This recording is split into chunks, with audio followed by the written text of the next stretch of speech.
Jane Kilcher has been in the limelight since appearing in Alaska: The Last Frontier, which premiered on 29 December 2011 on the Discovery Channel. The Emmy-nominated reality show has been providing millions of viewers with a glimpse into what it was like to live in Alaska on a subsistence level for the past 10 years. However, sharing her life wasn't simple either, since it exposed Jane to trolls and criticism. But what is the reason behind this criticism? What really happened to Jane Kilcher on the show? If you want to know all about it, then stay with us until the end of the video. And let's get started. Bob and Sarah Furman welcomed Christina Jane into the world on September 14, 1974, in Alaska, United States. She was raised in Anchorage with her two siblings, Bobby and Jessica, until she was 12 years old. After that, they relocated to Homer, where she met Jane Kilcher, because her family resided 11 miles away from the Kilcher farm. After their first marriages ended in divorce, they both fell in love and got married in 2006 at the head of the bay. Now, let's see how did they begin the reality series The Last Frontier. As the last uncharted and inhospitable continent, Alaska continues to be as mysterious as ever. Despite the numerous reality shows that have highlighted the 49th state, people still find it intriguing to learn about life in an area with challenging geography and a severe environment. As a result, the Kilcher family was suggested to Discovery Channel, which was constantly searching for high-quality Alaska-related content. The network contacted Ivan Kilcher about hosting a show called Alaska: The Last Frontier that would highlight the Atz and Otto Kilcher family's self-sufficient way of life on their farm. Atz is the older son, and he assumed the responsibility of being the protector of the homestead, the people, and their livestock from wild animals such as bears and wolves when his father died. He once left the farm in quest of a better life, and in order to pursue his love of music, touring the nation with his guitar, but nothing came of it. He came home, constructed his own hut, and made a permanent home in the forest after realizing he belonged there. Atz hunts animals for food, and Jane, his wife, is an expert angler who worked as a commercial fisher for 11 years before moving to the homestead. Otto, the sixth kid, doesn't hunt because his cattle provide the family with meat and allow him to trade goods with the neighbors. He also maintains the farm's tractors with his abilities as a mechanic. Ivan, his son, chose the subsistence way of living because he was interested in the source of his food.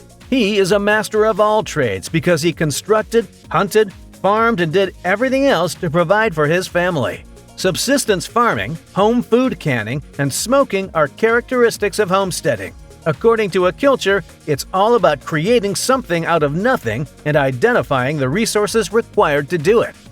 Due to the absence of the commotion and worries associated with city life, many individuals believed that their way of life was much simpler than that of city dwellers. However, surviving in a remote part of Alaska is more important than merely denying oneself contemporary luxuries and conveniences like indoor plumbing.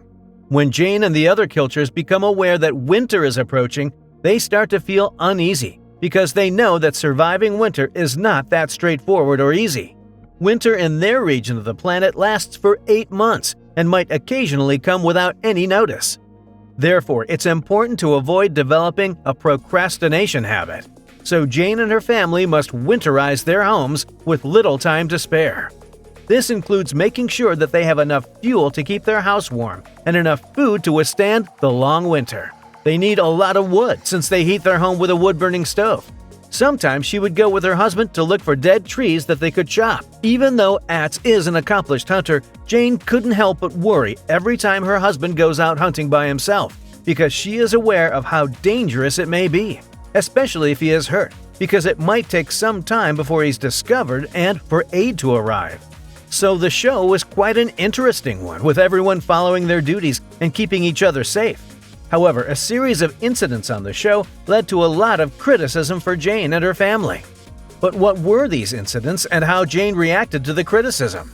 Let's talk about that. Illegal bear hunting in 2014. For using a helicopter to hunt a black bear for the show Alaska: The Last Frontier, which was shown in January 2015, Atz Lee, Jane Kilcher, and Wilma TV, a division of Discovery Studios, were charged with a misdemeanor in September 2014. In Alaska, it is against the law to use a helicopter to hunt, even to transport hunters or their equipment. As a result, a member of the production team informed the Alaska State Troopers of the occurrence, and charges were brought in July 2015. The producers claim they assumed it wouldn't be a problem because they utilized a float plane to search for the show. Even after Lee notified the producers that it was against the law, they allegedly put pressure on the Kilcher pair to capture a bear, telling him to just go and it will work out. In 2016, the accusations against them were dropped, and Wilma TV was fined $17,500 in exchange for their agreement to testify against the company. Jane's husband fell off a cliff in 2015. What Jane feared the most occurred in 2015 when Lee needed to be medevaced to the hospital after falling from a cliff while hiking in Otter Cove Resort in Kachemak Bay. She shared what happened on Facebook and described the wounds he had, writing, "His injuries include a broken arm, a broken shoulder, broken ankle, broken hip, crushed ribs, and 2 punctured lungs," adding, "It will be a challenging and long road to recover for Lee, and the family appreciates everyone's good thoughts at this challenging time." Lee shared his progress via Instagram and posted, "Thankful to be alive and at home with my wonderful family. My broken bones are healing nicely, considering how many I broke. Lungs are holding up, and every day I feel a little stronger." After that, the homestead's workload was never ending, and Jane had to put in extra effort without her husband's assistance. Lee took a while to fully heal and get back to work. The resort was then sued by Jane's husband in 2017 after he claimed they were to blame for his collapse. $100,000 in damages were sought by him, failure to appropriately warn of and/or provide measures to prevent guests from falling over the precipice at the resort, he claimed. The administration of Otter Cove countered that if had been hurt while on the premises, it was his own neglect and not the resort's fault.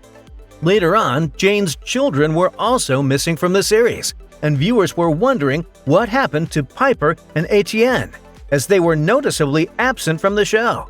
According to news that was made public, Jane and Lee decided against having their kids feature in the series in order to protect them from terrible internet trollers. After making sure they could take the stress of being in the spotlight, Jane stated that they would appear in 1 or 2 episodes. She did, however, promise to upload pictures of her kids to her Facebook profile. In May 2021, she posted, "Graduated and off to college with an academic scholarship. We are so proud of our daughter." The cast of the show, including Jane, grew in popularity along with it. But she didn't escape the internet criticism. Some people referred to her as superficial and materialistic. Despite wearing a size 8, many still referred to Jane as obese. Moreover, she was thought to be frigid and not in love with her husband, since she disliked public demonstrations of affection, which is inaccurate. Furthermore, some people thought the show was staged, but she pointed out that they didn't promise to live entirely off the grid, only as remotely as feasible. Jane said, "I hate your hateful comments that are unwarranted, as everyone in our family is beautiful and tries hard." Jane is still proud to be a Kilcher, despite the criticisms they have faced. She obviously has a terrific relationship with her husband and children, and it's clear from her social media posts that she enjoyed filming for the show. So, Jane and her family don't really deserve the negative treatment coming from people on the internet, because they are earning their living the hard way. Furthermore, with a new season scheduled for October, we are all excited to see new adventures coming for the Kilcher family. That's all for today. If you are interested in more, have a look at this video. Thank you for watching, and make sure to subscribe.